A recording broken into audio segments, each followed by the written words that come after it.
El salario mínimo en Colombia, o le podemos llamar el salario mínimo vital, o el salario vital móvil, eso fue lo que ayer concretó el gobierno de Colombia con respecto al salario que había colocado en el mes de diciembre y había sido demandado, devuelto porque verdad no cumplía algunas características en el cual debía, valga la redundancia, cumplir para que él pudiera entablarse en todo el sistema de la sociedad colombiana. ¿Pero qué llegó al acuerdo? El mismo salario. Acompáñame un momento que te voy a decir este tema tan puntual que por mi experiencia en la vida laboral y también con el conocimiento de la contabilidad que ejercí académicamente, tengo un poco de datos. Vamos a empezar desde el año 2000, cuando el presidente era Andrés Pastrana. Hizo un aumento del 10%. Ese aumento casi del 10% dio como representación 26.000 pesos. De 260.000 pesos que estaba el salario mínimo en ese tiempo, lo pueden ver aquí en esta imagen, en el cual dio 26.000 pesos. Eso dividido entre 30 días, que son 26.000, entre 30 da un total de 866.000 pesos día. Ese era el aumento que se hacía prácticamente y se dividía entre los 30 días, cuánto te ibas a ganar tú, más en un día de trabajo. 866. De ahí en adelante los aumentos los puedes ver que estaban en el 8, 7% y de acuerdo al rango del salario de ese tiempo, el aumento seguía siendo de 25.000, de 22.000, de 30.000 pesos. Acompáñame desde el año 2000 y brinquemos aquí hasta el año 2014. Pasaron 14 años y vamos a ver que en el 2014 el aumento pasó de 614.000 pesos a 643.000 pesos. Eso tendría un aumento de 29.000 pesos. Podríamos decirle que un poquito más, 2.000 pesos, que hace 15 años atrás. 15 años pasaron y en el 2015 hacíamos un aumento igual al de hace 15 años atrás. Y me dicen a mí, no, lo que pasa es que eso está sujeto al IPC. Sí, claro, pero en esa mesa de negociación se sientan para eso con base a la productividad. Tuve el honor. En ese mismo año 2015, yo, Jorge Escorcia, representé a una empresa y por mi conocimiento contable, pues me dedicaba mucho al tema de la contabilidad y al tema de la nómina. Y ahí ahondé mucho en este tema de los salarios. Y pude también, en esa mesa de concertación de un pacto colectivo y una convención, llegar a términos muy profundos del daño que se hacía con ese tipo de aumentos en la sociedad. Pues ahí se trataba esto. Y vamos a ver que en ese mismo año 2014, algo que era de la canasta familiar, que era el arroz, había pasado de costar, o ibas a la tienda a comprar en 550 o 600 pesos, pasó a 1.200 pesos por algo que aconteció. Y en ese año el aumento fueron 22.000 pesos. O sea, a ti el aumento te devolvió que tú siguieras comiendo 1 libra de arroz al día. Si en esa familia eran 3 personas, tenían derecho a comer 1 libra de arroz al día. ¿Sí me entiendes? Eso era lo que se le iba a dar, porque dividiendo te iban a dar 750, 800 pesos más diarios en tu salario. Pero ese mismo 750 pesos, un solo artículo de la verdadera canasta familiar se lo llevó. Se lo llevó completico. Y seguimos aquí en el trato de que de ahí en adelante, del 2015, los aumentos seguían igual. Pasaban de 6.43 a 6.88, 6.88 a 6.36, de 40.000, 30.000, ahí se mantenía, que los dividíamos y era de 1.000, 1.200 pesos diarios que te daban, hasta el gobierno de Duque, que hubo otra vez un 10% por encima, que era pasar de 907.000 pesos a 997.000 pesos, 90.000 pesos en su salida. ¿Podemos decir que el gobierno Petro lo está haciendo de la misma manera? Pues no sé. Si Duque se dio cuenta de que había un daño irreparable, porque ya todos estos 20 años pasaron y la persona que estaba trabajando desde el año 2000 prácticamente fue saqueada, fue robada, fue esclavizada por su hora de trabajo. De esa misma manera, aquí nos presentamos hoy con un aumento para tratar de dar un poco de dignificación a ese salario mínimo vital. Quiero que me acompañes aquí un momento al tablero, si me has seguido hasta aquí, para que veas de dónde sale el dinero y cómo se maneja el dinero, porque dicen tú eres un capitalista frustrado, tú eres una persona socialista, tú eres un comunista. ¿De dónde proviene el dinero? ¿Cuál es la raíz de todo? ¿Tú crees que nosotros vinimos aquí con los bolsillos llenos? Ninguna persona vino aquí con los bolsillos llenos. Pues claramente todos los seres humanos somos unos inquilinos de la tierra. ¿Sí? El dueño es un creador muy hermoso y especial. Y todos somos inquilinos de la tierra. Y en esa tierra vamos a significar aquí en un mapa de Colombia en el cual tenemos que en esta tierra salen las cosas que Él dice, porque cuando Dios dice en su palabra, yo soy el dueño del oro y de la plata, se está refiriendo a materia, a materiales, ¿sí? A cosas de la tierra. Y en esa misma tierra tenemos animales para vestirnos y para alimentarnos. Sale las ovejas, las telas y todo eso, sale de la misma tierra. Después de eso, el mismo hombre es el que crea la tecnología, crea las invenciones, porque necesitamos muchas cosas y en nuestra supervivencia vamos sacando todo este tipo de cosas para nosotros, para nuestro entretenimiento. Cuando ya todo esto está ordenado, se crea algo que se llama Estado. El Estado es el que da regulación a todo y es el que puede controlar al más vivo y al más bobo. La Biblia llama a algunos débiles en la fe y a otros muy bienaventurados. Y habla de dinero, porque nacen. Y sería una ofensa para mí tratarlos de bobos y a los otros de vivos. Es simplemente un sinónimo de los débiles en la fe y de los bienaventurados. Lo malo es el bienaventurado que se quiere aprovechar. Y lo malo es el débil en la fe que se quiere dejar llevar. Para otro video.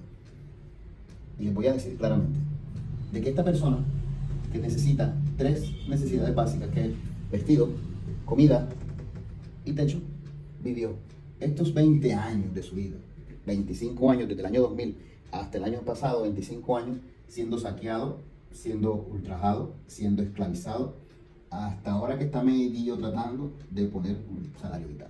Esta persona con 25 años ya completó sus semanas trabajadas para la pensión, pero le toca esperar una edad, porque eso también es la ley, la norma.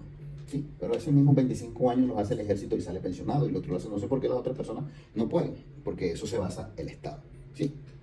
Y de todas maneras esta persona, después de todo esto que ha sido ultrajado, atado, por este tipo de personas que su dinero se lo tomaron. Entonces aquí vemos de dónde sale el dinero, porque ya no nacieron con dinero, ninguna. Fueron más vivos que otros, ¿verdad? No es que eran capitalistas, porque una cosa es que yo venga y te cree una necesidad básica para tu salud y la ponga a circular aquí, pero necesito un dinero, y el dinero viene del Estado. El dinero viene del Estado, el dinero viene del Estado, el dinero viene del Estado, el dinero viene del Estado. El dinero viene del Estado y seguirá viniendo del Estado. Ya después, cuando tú entras aquí, entra algo que está por fuera del Estado. ¿Sabes qué es eso? Eso fue algo que creamos nosotros también. Y es el banco. Es el sistema financiero de este mundo. Es el sistema de este mundo. Este video es complicadísimo, porque me meto con apellidos y me meto con nombres. Y entonces ahí es donde decimos que vienen los privados.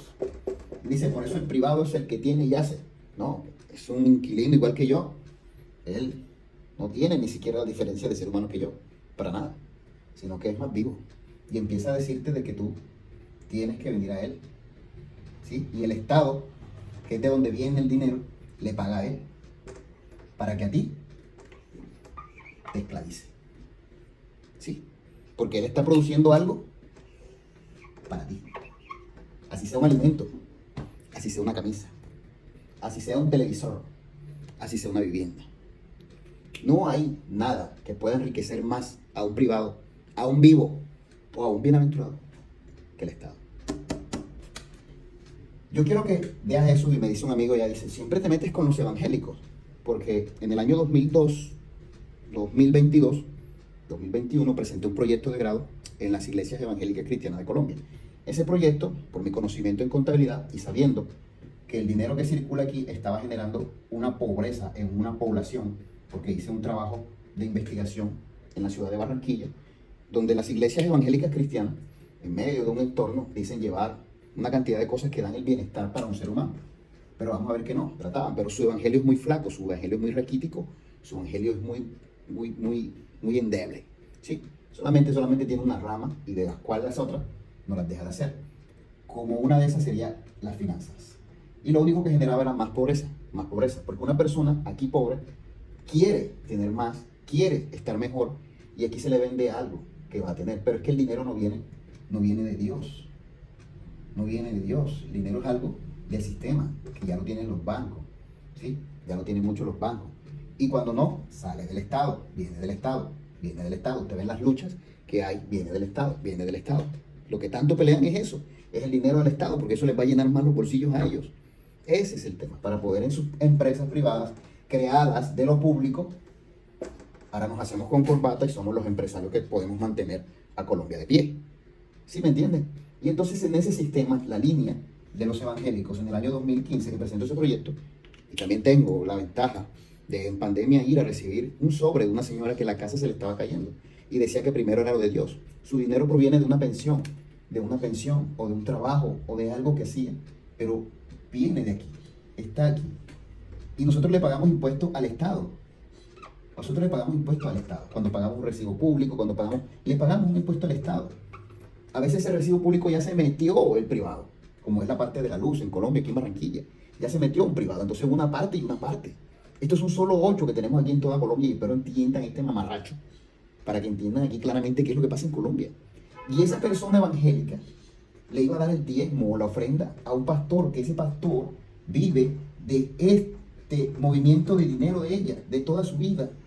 Y mi proyecto parecía que si tú eres un administrador de Dios para con esta persona, era algo horrible para mí, que no le administrara ese dinero a ella. Porque si en un sobre está su nombre, están sus peticiones y esas ganas, porque a fin de año no le compras una nevera si ella quiere hacer un proceso de boli. Porque es que Dios no le va a dar a ella dinero. No se lo va a dar. Él no se va a convertir en su Dios tampoco. Pero ya están engañadas porque aquí la pobreza genera eso. Y la población evangélica cristiana, que se divide cuando viene política, porque muchos de ellos ya son pastores y hoy en día los vas a ver aquí, ¿a dónde? ¿Dónde los vas a ver? Metidos entre la privada y metidos entre lo público. ¿Qué están peleando? Están peleando el Dios dinero. Ellos no están peleando nada por Dios. No lo están haciendo. Sino que ella tiene sus colegios, que son colegios privados. Porque la educación que te van a dar es privada. Porque es merecedora de ti, pero es privada. A pública, lo público necesita un recurso del Estado. O que se mantenga bajo los regímenes de quien tienes tú ahí alojado en tu colegio. Eso es un tema muy complejo. Y esto es lo que pasa en Colombia hoy. Y por eso me dicen que por qué meto, porque conozco claramente qué está pasando aquí en Colombia con el tema también del evangelio protestante. Que son 12 millones, de los cuales prácticamente 12 millones de esas personas, vamos a ponerle 1 millón no, pero 11 millones de esas personas viven en un desierto de 40 días y 40 noches. Por eso, cada rato están diciendo, pero ven acá, este hombre, el otro dice, no, es que nos vamos a volver Venezuela, es que nos vamos a volver Sodoma y Gomorra, es que el comunismo ha matado y ha sigrado, nos van a cerrar las iglesias. O sea, una cosa es que cierren la iglesia, que tú eres la iglesia, otra que una institución no cuente con los procesos. O sea, yo puedo orientar, si quieres, en mi título de teólogo, a personas que tengan su congregación institucional, quieran pertenecer con el Ministerio del Interior a formar parte, vínculos, después crean su fundación y trabajan con el Estado para que así organicen, creen sus colegios, pueden también organizar sus propios colegios, ¿verdad? Pero todo eso se va organizando en eso de acuerdo al corazón que tengan. Cuando lleguen este tipo de elecciones, ahí es donde se ve quién es quién. Así que, salario mínimo vital fue un robo hace 25 años, hacia atrás. No sé cómo hacían las personas para sostener su vida, tenían que tener algo, ¿sí? Algo que fuera aparte para poder sostenerse o trabajar la pareja completa, para poder crecer un poco más o tener suplidas tus 3 necesidades básicas, vestido, comida y techo. O sea, un acto heroico de esas personas. Creo que el Estado ni los empresarios les va a devolver a ellos todo eso. ¿Dónde está eso? Pues ya lo que pasó, pasó y fue. En arcas y en el poder económico. Espero que ninguna de estas personas tenga de pronto ese tipo de frustraciones de lo que pasó, pero esto es la realidad de Colombia. Hay personas que no tienen ni idea qué es Colombia, no tienen ni idea. Por eso yo dejo claro que nosotros, la verdad, nos hará libre. Así que espero que esto te haya servido de mucho, que es un poco largo, lo voy a montar en mi canal de YouTube, lo voy a montar también aquí en Facebook, y que puedas compartir como algún estudio de este mamarracho de nuestro sistema económico, de dónde viene la plata y por qué la pelea en Colombia, de los que se creen capitalistas y tienen simplemente el síndrome de Estocolmo, otros que defienden lo indefendible o la falta de identidad como los Terians. Así, ellos no se convierten en animales así, pero sí que se dejan llevar por todo. Shalom.